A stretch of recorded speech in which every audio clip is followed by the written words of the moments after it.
quickly, we have to go to the root. We have to go to the cause. Dealing with the condition itself is not enough. Dear Mr. Massa, I'm just trying to mind my own business. What's the matter? It's just another day, another black king captured. I'm about to lose my brain, stuck inside this ghetto rapture. I got a lot of smoke. If you want it, you can have it. They want a hat trick, but this is black girl magic. Ain't talking about the kind that'll make you disappear, but I'm talking about the power of the melanin within. Ain't looking for trouble, but I'ma say this one time. I put two dukes up if you try to touch mine. We still want justice for Tamir and Trayvon. You say you don't see color, but racism ain't blind. They targeting little kids whose skin look just like mine. So I'm paranoid, it's a war zone outside. And I'm a black queen, so if you ask me to step out of my car, you gon' have to snatch me. Cause I ain't going no damn well. Had to spend my whole life living unfair. Ancestors got my back and they right here. You can never understand, it's a nightmare. Living in my black shoes by the black rules. You can keep your handshake, I don't dap coons. The white man that go nuts if he can't shoot. But you all on his side like a damn fool. Make it make sense. We are oppressed. Queen. We are exploited. We are downtrodden. Make it make We are sense. denied not only civil rights, but even human rights. Ahmadiyyah. So the only way we're going to get some of this Ahmadiyyah. oppression and exploitation Queen. away from us or aside from us is come together Queen. against the common enemy. Who taught you to hate the texture of your Ahmadiyyah. hair? Who taught you to hate the color of your Ahmadiyyah. skin? Parents, pay attention to the books, the school system, even to your little children. Lies mixed with wisdom. His skin too bright, so he was blind to the prison. My skin just right, so I collide with division. You trying to pray to God, but we tired of religion. No savior saving, we got to save our savings. We used to pay miss, how we gon' make the slave rich? But who's to blame, and tell me why you complaining? We need a team effort just to rule the nation. Like a bad relationship, missing communication. We missing moderation. They trying to get a poison to my population. No reparations. I'm getting tired of Satan. We are oppressed. I'm Queen. getting tired of waiting. We are downtrodden. Queen. We are denied not only civil rights, but even human rights. Ahmadiyyah. So the only way we're going to get some of this Ahmadiyyah. oppression and exploitation.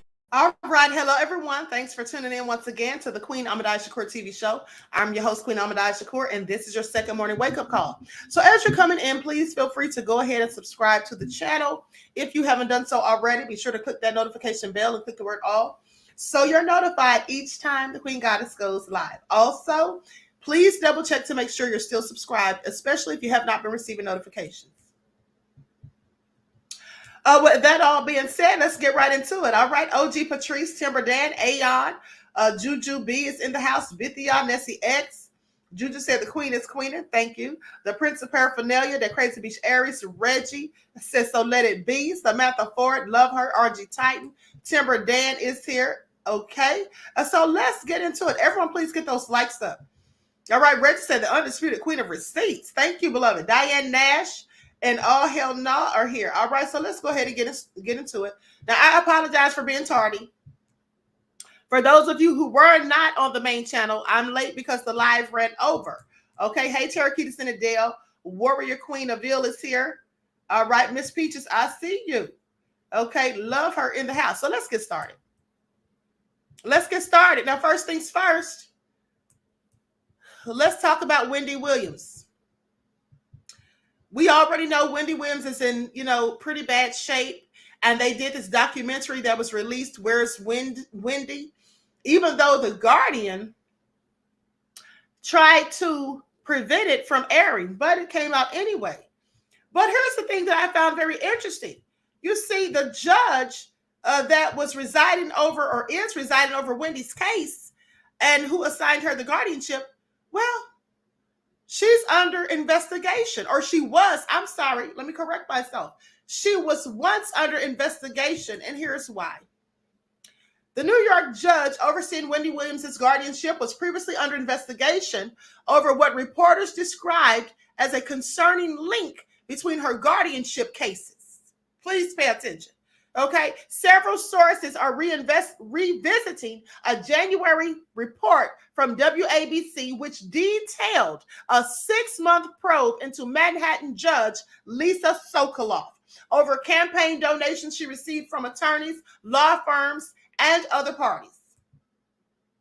Now, they call these bribes, okay? Now, the news station learned that Sokolov awarded guardianships, please pay attention, to individuals and entities who donated to her Supreme Court campaign fund between 2019 through 2022.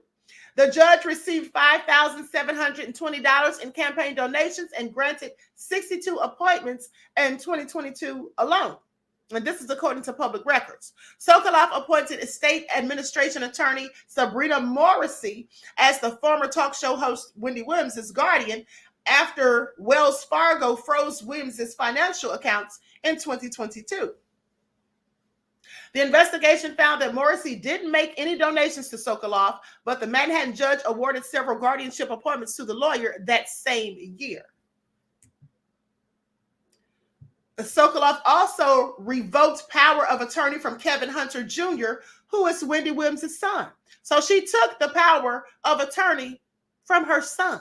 Isn't that something? I want you all to pay attention. This is nothing but an attempt, in my opinion, allegedly, to steal Wendy Williams' money. Okay, and they say the son, who was accused of spending over $300,000 of his mother's money, he claims he always asked his mother's permission before accessing her funds. Now, Hunter Jr. also alleges Morrissey threatened to have him arrested, and she hasn't disclosed which facility his mother was being treated at. Now, the legal battles over Williams' estate unfolded amid the cancellation of the Wendy Williams show and her divorce from Kevin Hunter Sr. Williams' team recently revealed the 59-year-old television star was diagnosed with frontotemporal dementia and aphasia in 2023. As Wendy's fans are aware, in the past she has been open with the public about her medical struggles with Graves' disease and lymphedema, as well as other significant challenges related to her health.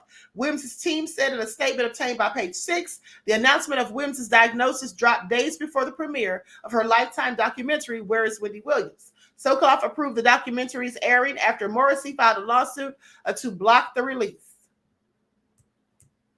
Now, here's the thing. The reason she wasn't able to get it blocked effectively, in my opinion, is because it was just a couple of days before. Okay? It was just a couple of days before. Now, let's look into Kevin Jr. spending up $300,000.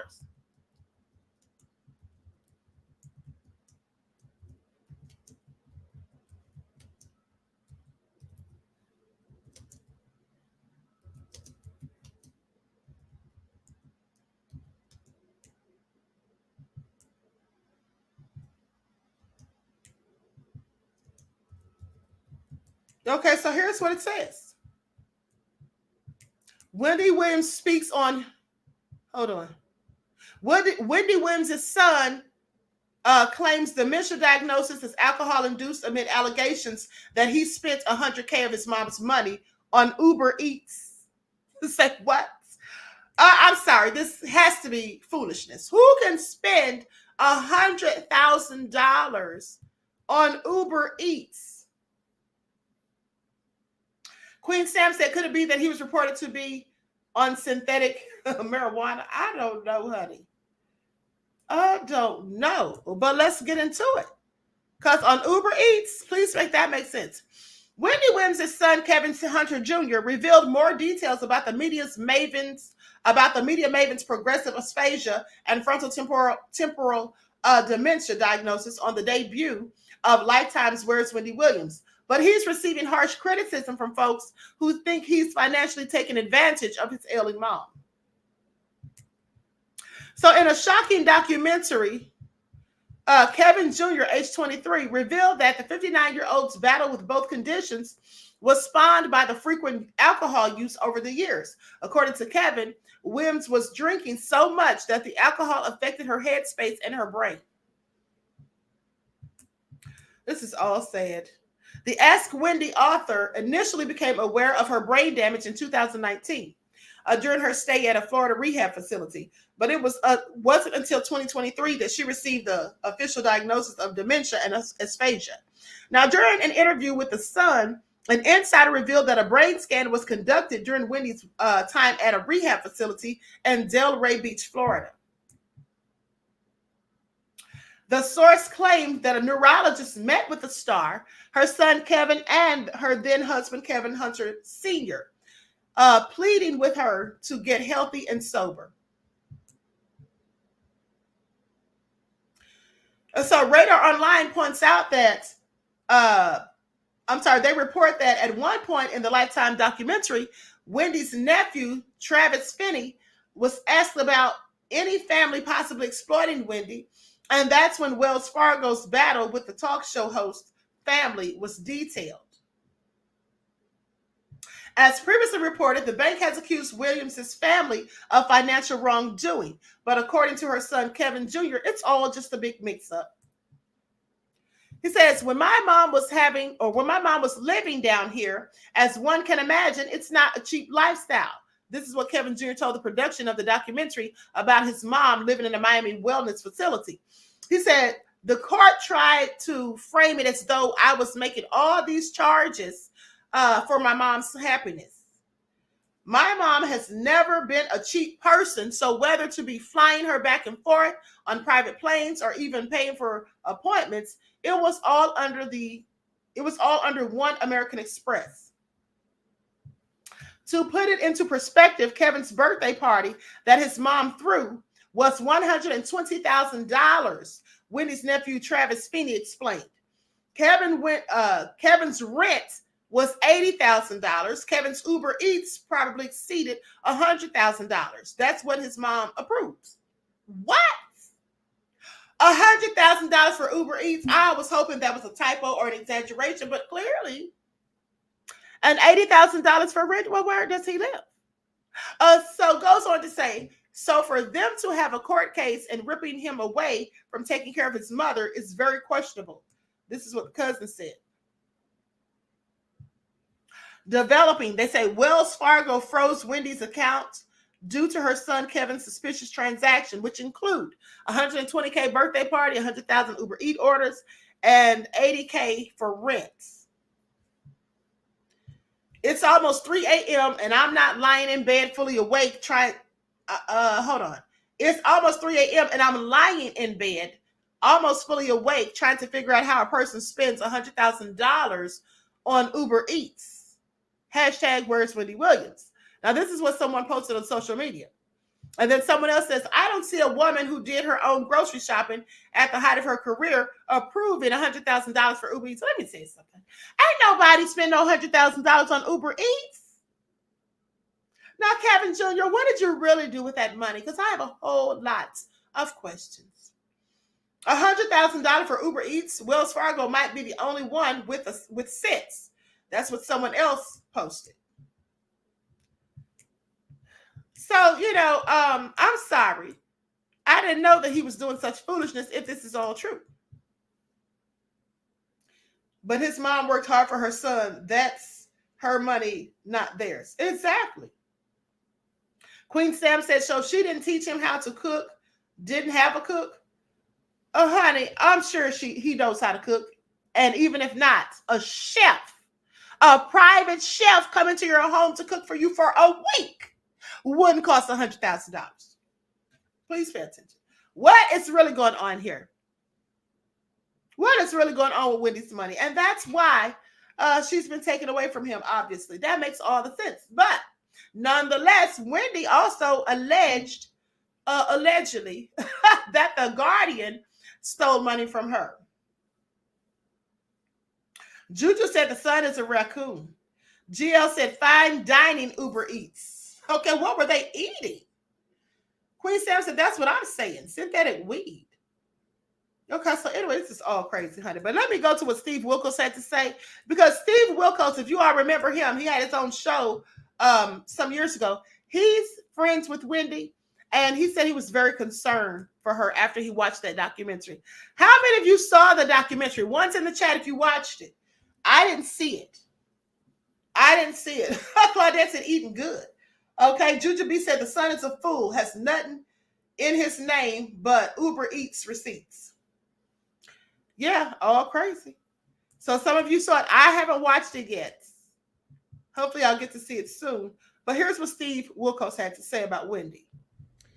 So yesterday I'm flipping channels and I stumble across the Lifetime show about Where is Wendy Williams? And first of all, let me say, I'm a huge Wendy Williams fan. I love Wendy Williams. I was on her show numerous times. Wendy treated me great. Our shows basically started at the same time.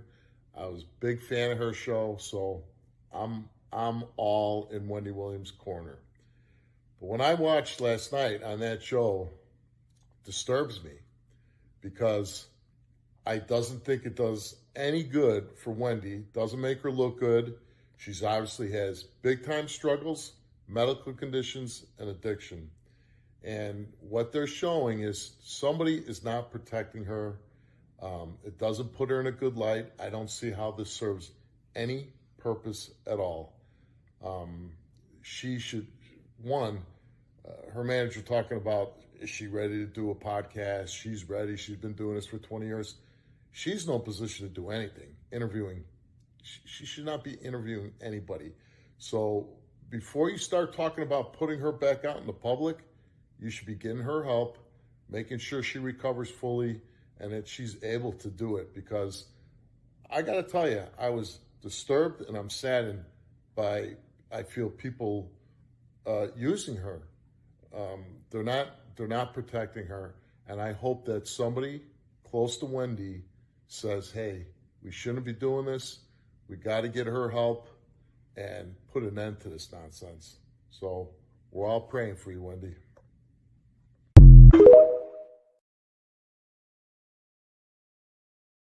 Yeah, it's absolutely sad that this is what's going on. Okay. At the end of the day, I feel bad for Wendy as well.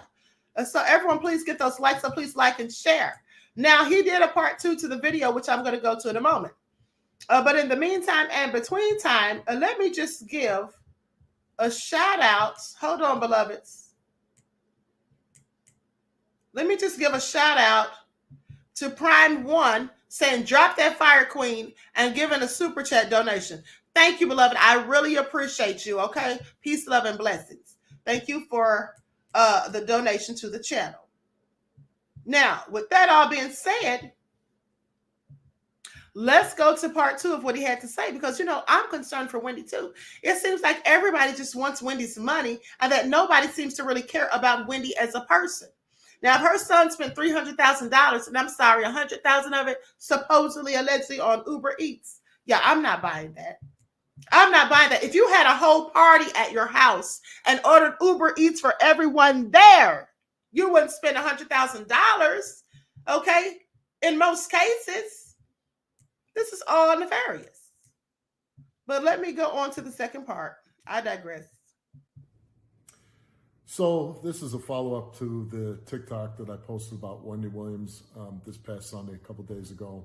And first of all, I am shocked by the response that I got to that video. I mean, over 5 million people watched it. And I would say 98% of the response is very positive, agree with me, and, you know, think it was horrible that Wendy was shown in the light that she was shown. I did want to address a couple things. One is that people say, oh, this is karma. This is what she gets because of her show, and she would talk about people. And I just want to tell people out there, again, I know Wendy personally. I think she's a wonderful human being, a big heart, very generous. And what you're seeing on the show is not the Wendy Williams you would see if she was in her right mind, not dealing with health issues and not having a problem with alcohol. She does a show where she did talk about celebrities. And that's what that show was about. She talked about celebrities, sometimes good, sometimes bad. But when you are a public figure, you are opening yourself up to criticism. That's what comes with this. Not everybody loves me, and they write bad things about me and don't like me. You know what? I personally don't care. I don't read that stuff. I think I wouldn't stand there as long as I have if people generally didn't like me. And I think that's the case with Wendy. Now, if that's your opinion, fine. I respect it.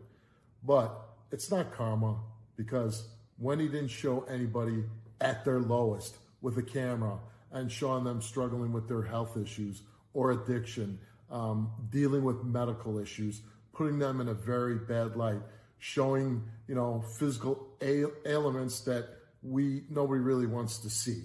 Okay, so that's the difference.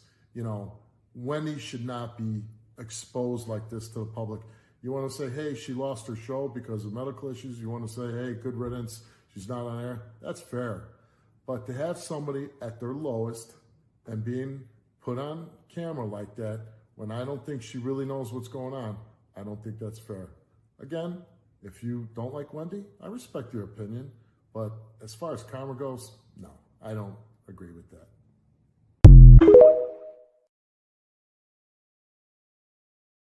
I don't think it's karma either.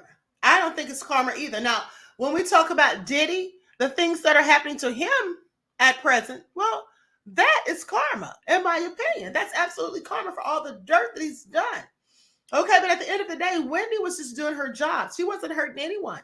Maybe some people didn't like her, didn't agree with the things that she said in some cases, but hey, everyone's entitled to their own viewpoint. Please pay attention. Please pay attention. So with that all being said, I didn't realize that Steve and Wendy were such good friends. I did know that he'd been on her show previously, but good to see him standing up and speaking out about her because, when you are a celebrity and you get into these types of situations, very often no one comes to your defense. No one has anything positive, to say or encouraging and inspiring to say to you. They just don't. They don't have time for you. All right. So everyone, please like and share. Now let's talk about this story. Before we talk about Diddy's accuser. Deplorable and sickening. Seven people are charged in kidnapping and Sodom and Gomorrah, read between the lines, for the murder of a Birmingham mother. I'm going to share my screen so you all can see this. It's also very sad. Also very sad.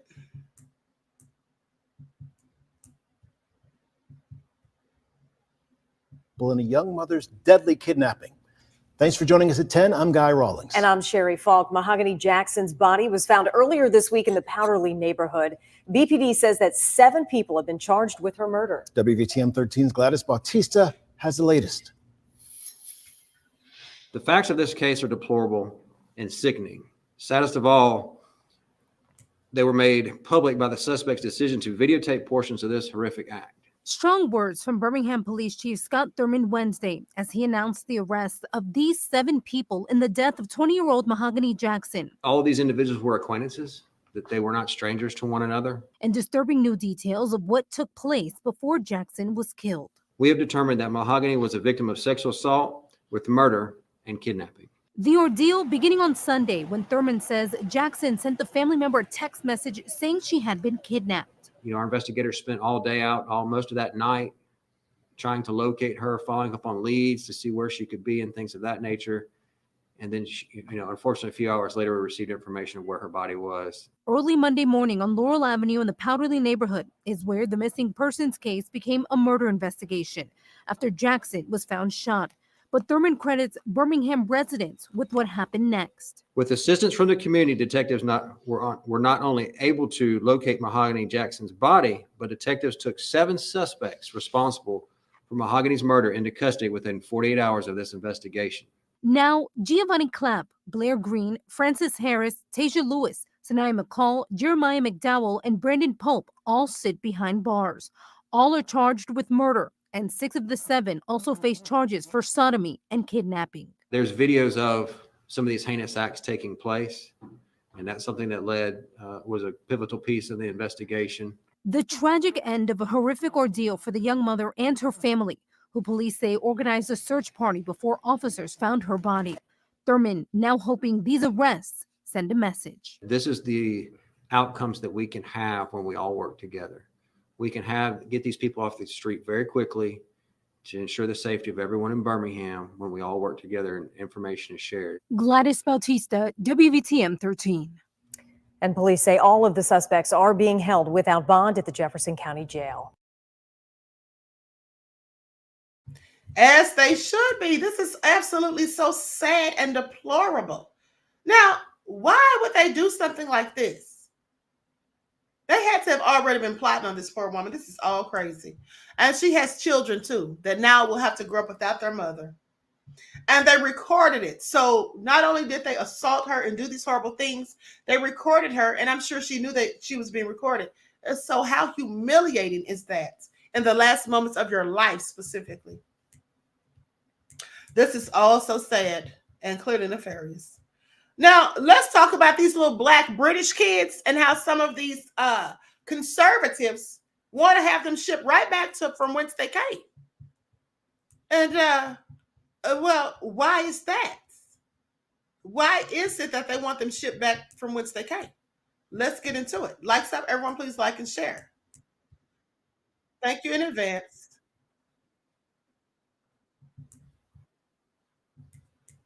Now, first of all, let me say shout out to Neferkari Desalaines because this is who reported on this. Okay, let me and make sure you all follow him. He has good content. All right.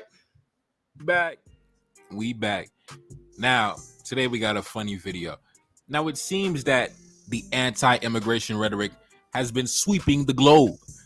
Whether it's the Tariq Nasheed, nonsense that's been going down, or you got the, the xenophobic element in South Africa, or, just in general, it seems that anti-immigration rhetoric is very trendy these days. It's always been a thing in politics, but it seems that it's really been ramped up in the past couple years. Now, in today's video, we're going to go to the United Kingdom, right? We're going to go to England. And we got the, the conservative white boys in England throwing a temper tantrum, talking about, some 12-year-old black kids need to be deported from the country. But, not wasting no time, man. Let's jump straight to the video. And then we're going to look at some of the reactions on social media. Run the footage. I'll be back. I'm from Canada and St. Kitts and Nevis. Nigeria. And let's say you guys grow up to become football players. What countries are you going to represent? I'm going to try St. Kitts and Nevis and then play the rest of my career with Canada. Probably Nigeria because it's my whole country in it, so I have to represent them. Exactly. I was going to ask you Nigeria or England. Why not England? Because got to stay loyal to my country in it. Nice. I like it.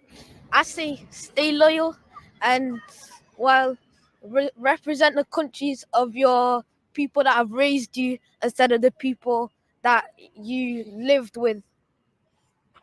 Stay loyal to your country, that.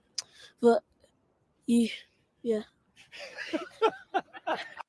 All right, we back. Now, first of all, I want to show love and give a shout out to the dedicated supporters, the valued members, and the esteemed contributors to the channel. This year, we're taking a platform to I can relate to these kids a lot.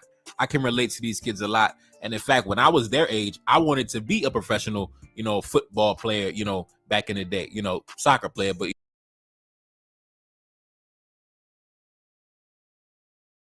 some of the reactions on social media. Take a look up on the screen.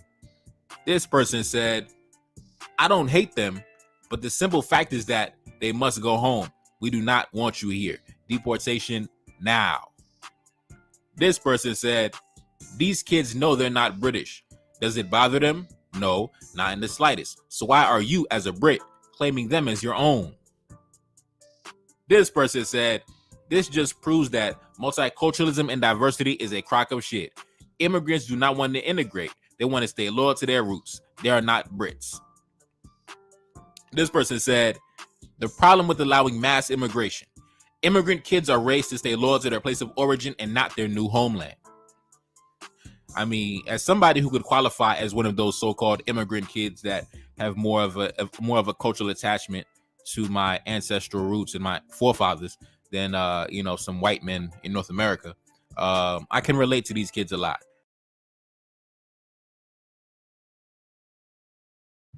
I keep forgetting to unmute myself. Okay, so I'm going to stop right there. So you heard what they were saying. These are children.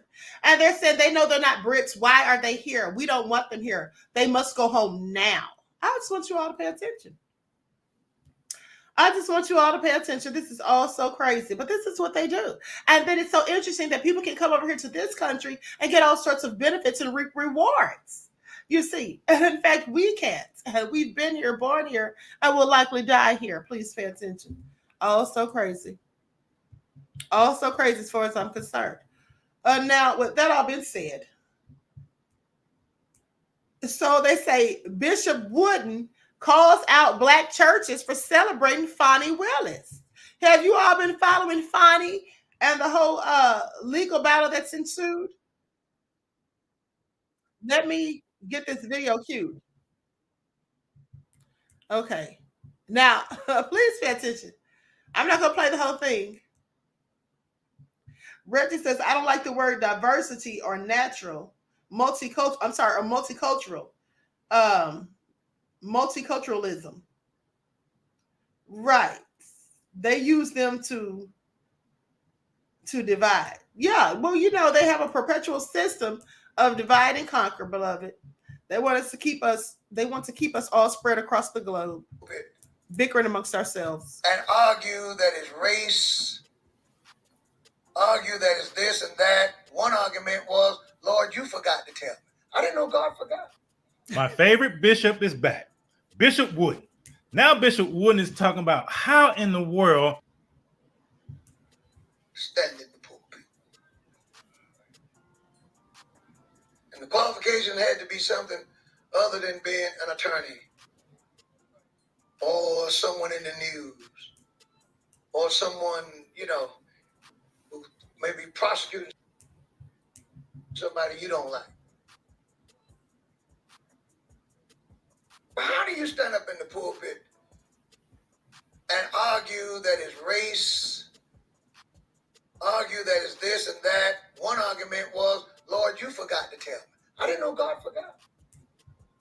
I'm glad he forgets our sins, but God, I guess you forgot to tell me that if I do this, then this will happen, and if I do that, that will happen. Okay, so I want you all to pay attention. So what do you all think about Fani? What do you all think about Fani and her boyfriend, alleged boyfriend, Nathan Wade? So let's talk about it. Because here's what was reported about 10 hours or so ago. Actually, here's a more recent update from 4 hours ago.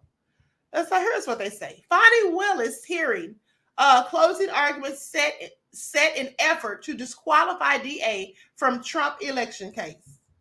Well, they definitely don't want her on his case.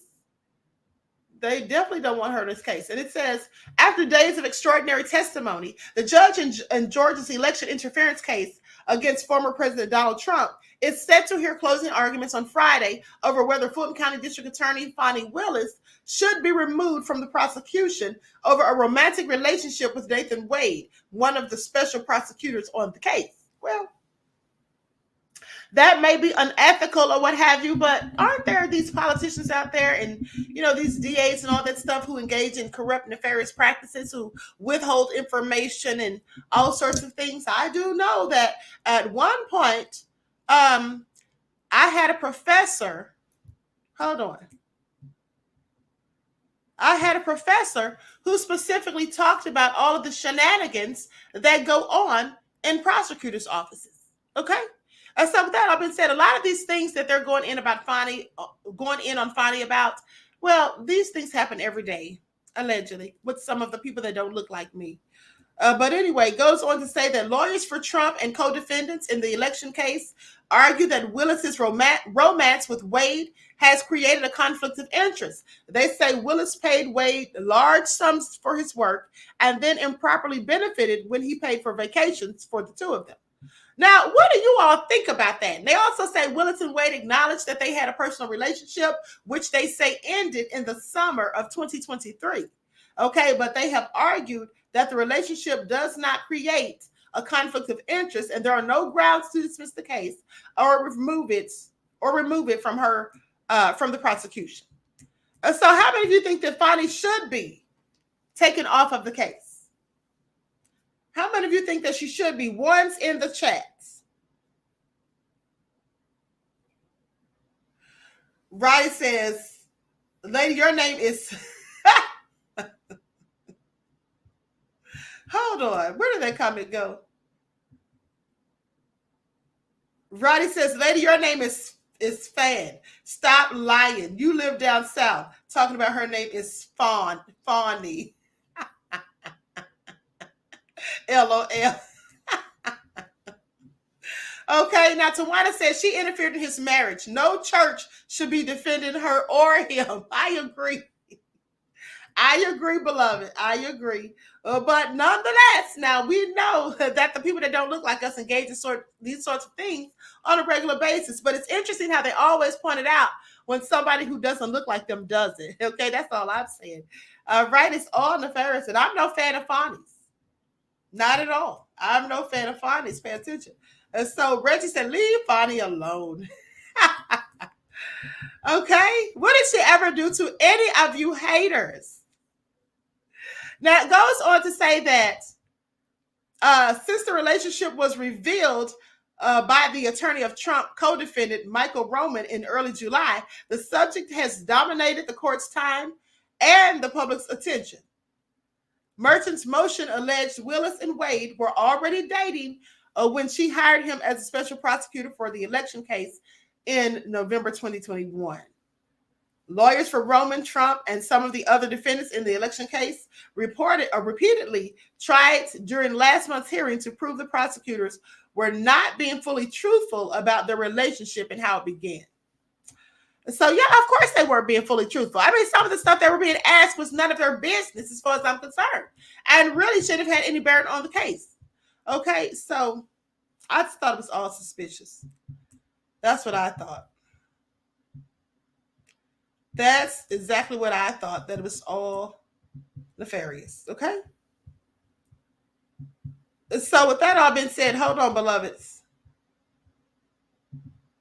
Everyone, please get those likes up. Please like and share. Okay, so let's talk about Diddy's accuser. Who's going to have to come out of the shadows, they say. Now, mind you, I've told you how the media is always so dramatic in their talking points, right? And they said she's going to have to come up out of the shadows. Let me pull that up. Likes up, everyone, please. Like and share. Thank you in advance. Diddy's assault accuser must reportedly come out of the shadows. The identity of Jane Doe, who accused Diddy and two other men of a gang-related raping, may finally be revealed. Now, according to reports, the woman can no longer remain a mystery in the assault proceedings per a judge's order. However, she will only be named if the embattled hip-hop icon fails to get the lawsuit dismissed. Now, that's the question. How many of you think that he'll get all of these lawsuits pending, dismissed as he's done in the past? I don't think it's going to fly, because once he gave Cassie that money, well, I already knew other people were going to come forward, because, hey, who couldn't use a little cash? That's all I'm saying. Who couldn't use a little cash? It's all I'm saying. And here's the thing for the haters who say, oh, they just want a bag. Well, in some of these cases, due to the allegations and the extremity of the allegations, and if in fact they're true, which I believe they are, at least in most cases. So due to those type of things, those elements right there, they're owed. They deserve monetary compensation, as far as I'm concerned. So goes on to say, let me get rid of these pop-ups real quick. It says Diddy's fifth assault accuser is on the verge of being exposed. Now, the news of Jane Doe's identity issue recently broke after a legal umpire ruled that she could not proceed in the assault case as an anonymous party. You have to show yourself. You have to show yourself. Now, the alleged gang rape, the culprits argued that it was unfair for their accusers to remain anonymous while they would suffer prejudices with their identities being widely reported. It seems they convinced the judge with their plea, and now the public may get to know who the woman is behind this Jane Doe moniker. Now, according to court documents, the accuser's identity will only be revealed if the sexual assault lawsuit proceeds. Diddy and his legal team are actively working to get the case thrown out of court. Okay, but it remains unclear if their efforts will be successful. So they want to get it thrown out of court. I find it all very interesting. How are we not surprised?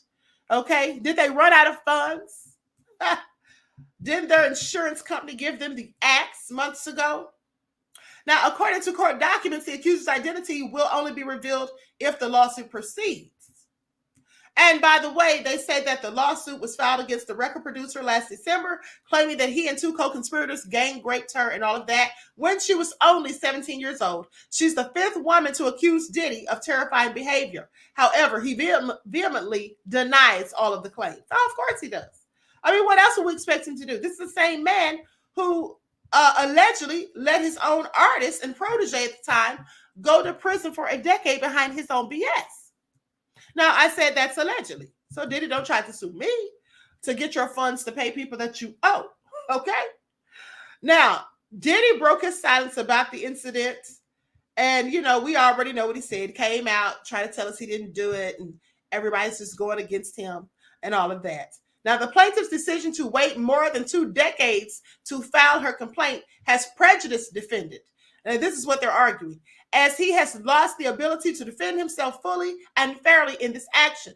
His attorney speaking. For example, some or all of the evidence that otherwise would have been available in the action, or if the action had been promptly commenced, may now be unavailable, lost, or even compromised. Now, I already told you all this because that was in the lawsuit. They were saying that some of the evidence could be lost or compromised. Well, here's the thing. This is absolutely true. But I thought that they said, and by they, I mean Diddy and his attorneys, didn't they say just days ago that they had irrefutable, indisputable evidence that this is all lies and a load of BS? Clearly. Didn't they say that? I'm sorry, say what? Didn't they say that? Didn't they say they had indisputable and irrefutable evidence and proof and facts and receipts that this was all just a plot to get media attention and to get money? Like basically calling it a whole shakedown, right? That's what they said. So now why are they crying foul? They just told us that they had the proof that it was all BS. Now they say that the evidence could have been lost, compromised, unavailable, or destroyed. Where's those receipts though? Okay, where are your receipts? Now, they say allowing this action to proceed violates defendants' rights under the U.S. Constitution and the New York State Constitution. And they noted that Diddy had been robbed of valuable evidence and witnesses due to the substantial passage of time. Well, when they say he'd been robbed of valuable evidence and witnesses due to the passage of time, are they talking about the witnesses that are not witnesses, but are they talking about the people that, you know, were in close proximity to Diddy that suddenly turned up dead? I'm just wondering. Are they talking about any of these people? Are they talking about any of these people, beloveds? Who are these witnesses that could have spoken at his behest? Are they talking about any of these people that were close to Diddy but are now deceased? I'm sorry. Were they talking about Tupac? Or do they mean Biggie? Was Biggie going to testify if he were still here? What about Heavy D? Black Rob, Craig Mack, DMX, Erica Kennedy, Nipsey, Andre Harrell? What about Kim Porter? Who are they talking about? Who are these so-called witnesses that they say are no longer available because they've been lost due to the passage of time? I find it all so nefarious. But let me continue. And they say allowing this to proceed violates his rights. What about the rights of Cassie? What about the rights of the young woman with the incident from 2003, Jane Doe? What about the rights of Joy Dickerson? What about the rights of Kim Porter? I just have questions. Okay? I have several questions. So what about Tiffany Red, who has also vowed that she too is going to sue Diddy for money that she never received for writing all of those songs on Cassie's alleged album or albums? Diddy asked for a jury trial to settle the case. His additional request included dismissing the complaint with prejudice in all aspects, the coverage of attorney's fees and other costs, plus any relief the court deems necessary. Relief? He thinks, you need to tell me it's his hope that he would get this case dismissed, and that after it's dismissed, that the people who brought it against him in the first place, those people would have to pay his legal fees and other costs, plus relief, whatever relief the court deems necessary. Well, here's what I deem necessary. I deem it necessary for Diddy to go to prison, directly to prison, and sit in a cell right next to R. Kelly. Okay, that's what I deem necessary. Now, a federal judge ruled Thursday, February the 29th, that an unnamed woman suing Sean Diddy Combs over allegations that he sex trafficked and gang R-worded her, well, says that she must reveal her identity as the case moves forward. The judge acknowledged that disclosing the accuser's identity could have a significant impact on her due to the graphic and disturbing allegations in the case, but said the woman had failed to prove that she could proceed anonymously. While the court does not take plaintiff's concerns lightly, the court cannot rely on generalized, uncorroborated claims that disclosure would harm the plaintiff to justify her and keep her anonymous. This is what Judge Jessica G.L. Clark wrote. The judge cited previous lawsuits against Kevin Spacey and Harvey Weinstein, in which John Doe and Jane Doe accusers, respectively, had been denied anonymity, and said that allowing cases to proceed under a pseudonym in the U.S. court system was the exception and not the rule. The ruling will not take effect immediately. Instead, the accuser will not be revealed until after the judge rules on Diddy's pending motion to dismiss the lawsuit. It's unclear when that ruling might come. If the case survives, the Jane Doe will be forced to reveal her name. Thursday's decision came in one of several abuse cases filed against the hip-hop mogul late last year. You know, I find this interesting. They're still calling him a hip-hop mogul. Now, the reason that's interesting to me is because usually when something like this happens to someone of such status and wealth as Diddy, they call them the disgraced mogul. That's what they called R. Kelly, real quick. The disgraced R&B singer. That's what they called him. They even said it about Harvey Weinstein. If you remember, that's what they said, okay? They called him disgraced, the disgraced Hollywood mogul. Why aren't they calling Diddy disgraced? I have more questions.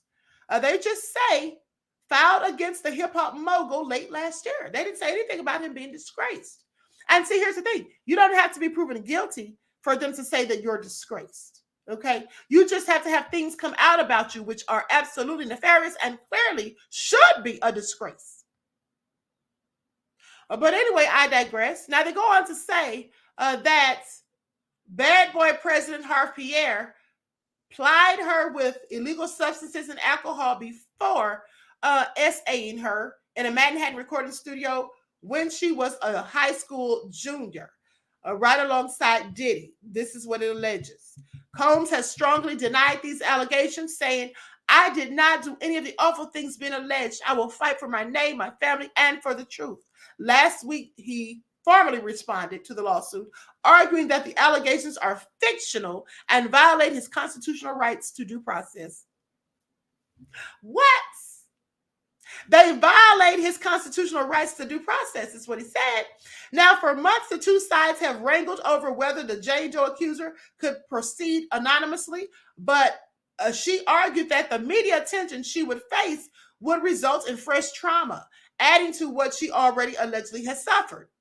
Diddy's attorneys argued strongly the other way, okay, saying that it would be unfair to let his accuser proceed with a pseudonym while his name has been dragged through the mud.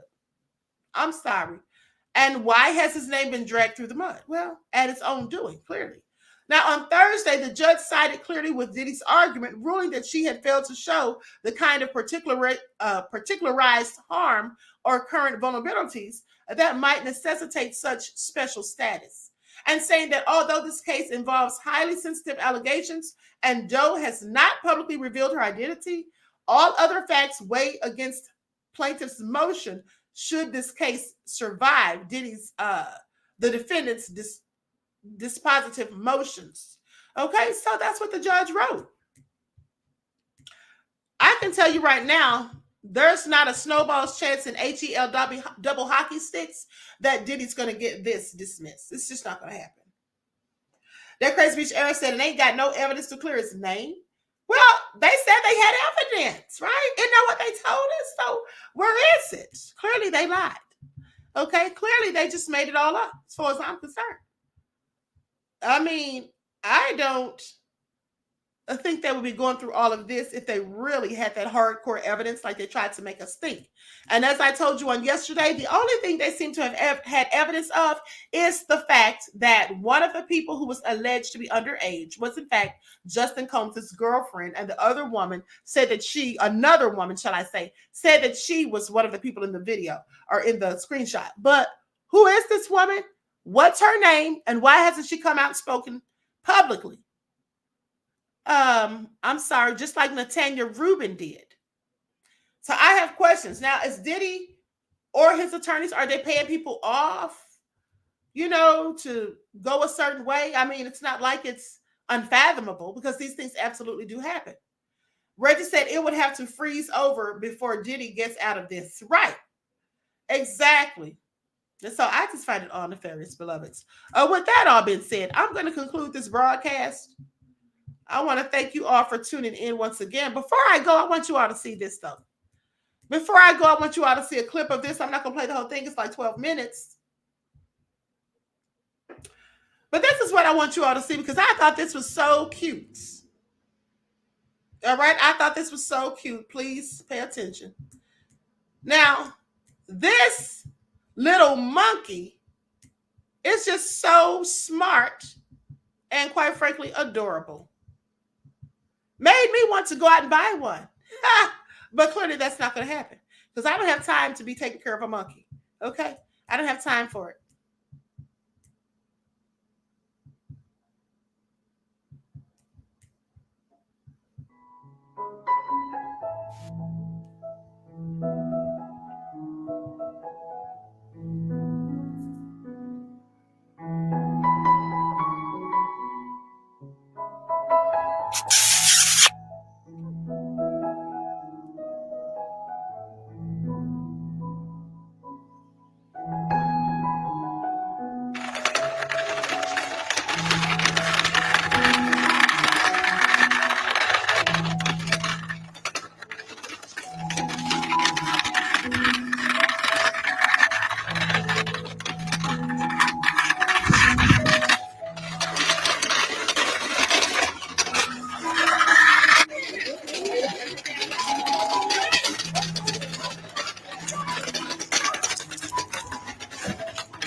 I'm gonna fast forward a bit.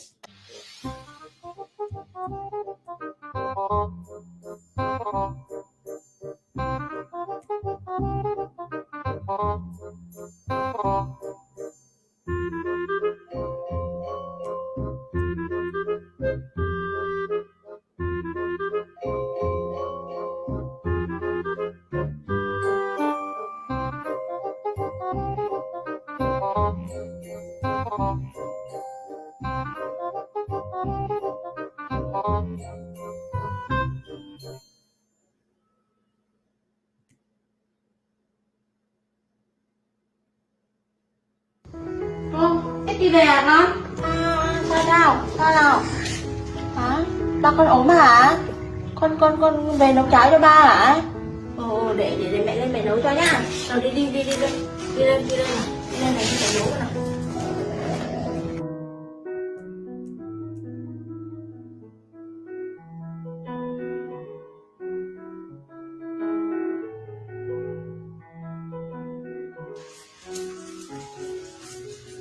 Đâu đi đâu con? Hả? À con mua cái gì đây? Cái thịt hả? Mua này về nấu cháo hả? Rồi đi mua đây về nấu cháo cho. Đi đây. Con vào rồi ngồi đi đây chờ mẹ nha.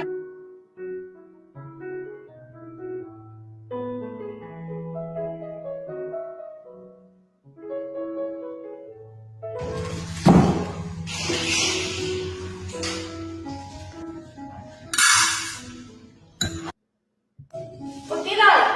Muộn quá rồi bây giờ.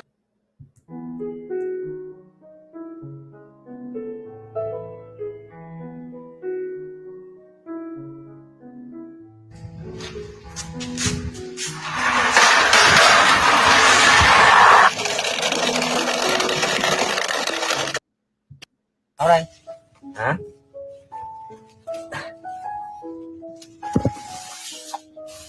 Cháo con nấu hay sao, hay là con về con nhờ mẹ nấu hả?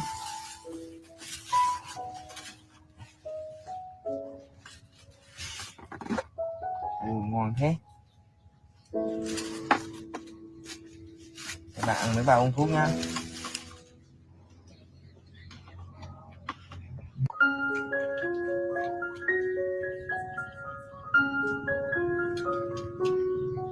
Ngon lắm.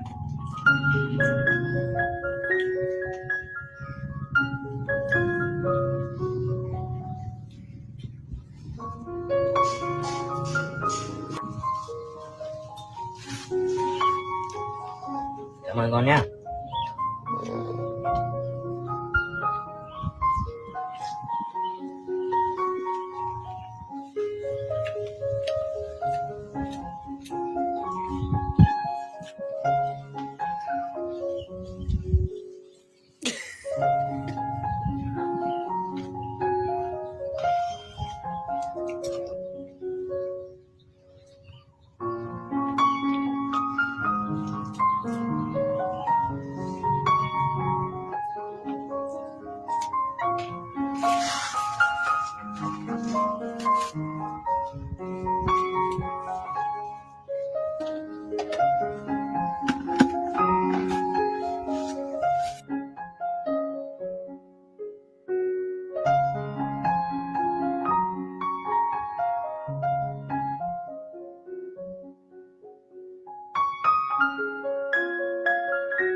Thuốc nè.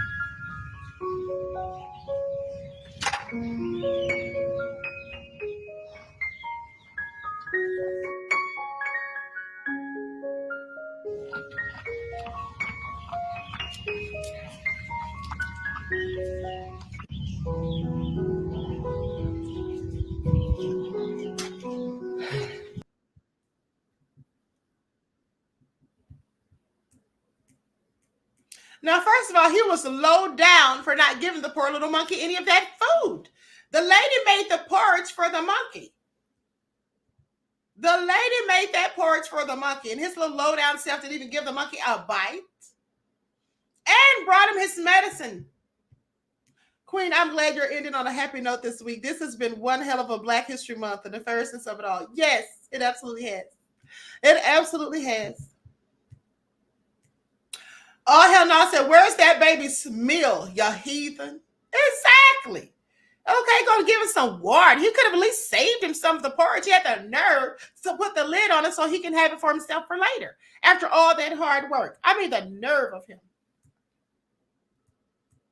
Roddy said he stole his meal. Exactly. Okay, that crazy bitch era said, was that poor porridge queen?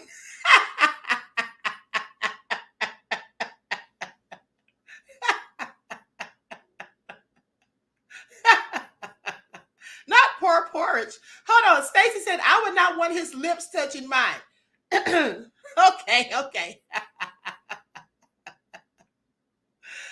Vicky, I said he stole the monkey's meal. Yes.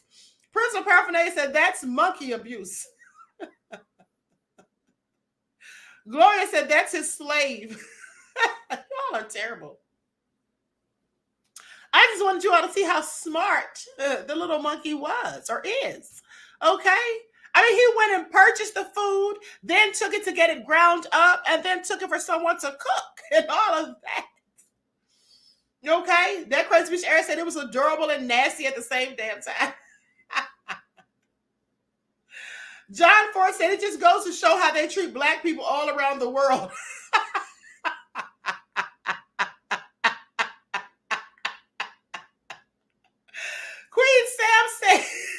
Queen Sam said he could have put some of the lid for him. That's what I thought he was about to do. Okay, clearly. Purple X said, you know we are nefarious, Queen. Yes, absolutely. This is all so sad. Anyway, with that all being said, I love you all to life. I hope you all enjoy your strong end, not your weekend, leaving you in a weakened state of mind. And listen, we're going to be on the spiritual channel tomorrow, okay, between 11 and 12.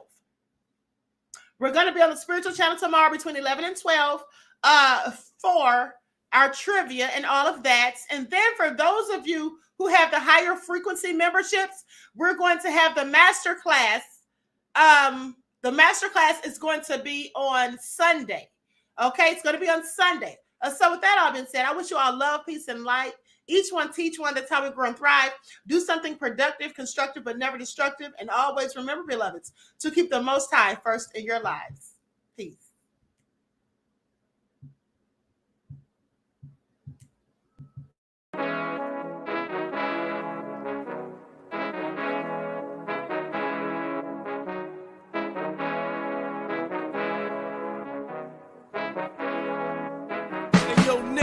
With that flavor all in my skin, God all in my blood, kings all in my circle. You touch one of mine and you're done. They show no love for the queen. Why you hating on me?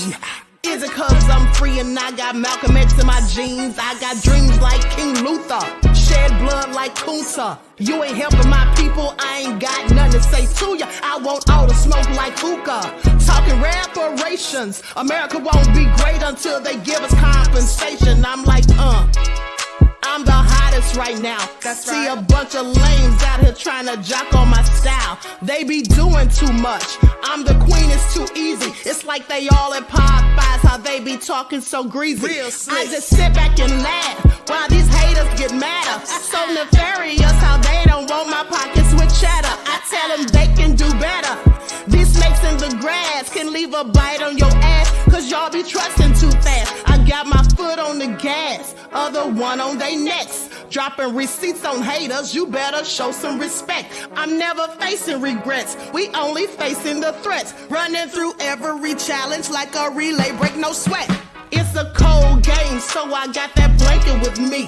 Now that my people awaken, ain't no going to sleep. I do not play by my piece, this time I'm playing for keeps. You talking slick, but when I see you like them ends, we gon' meet. And I got gold all in my skin, God all in my blood, kings all in my circle. You touch one of mine and you done. They show no love for the queen, why they hating on me? Is it cause I'm free and I got Malcolm X in my jeans and I got gold all in my skin, God all in my blood, kings all in my circle. You touch one of mine and you done.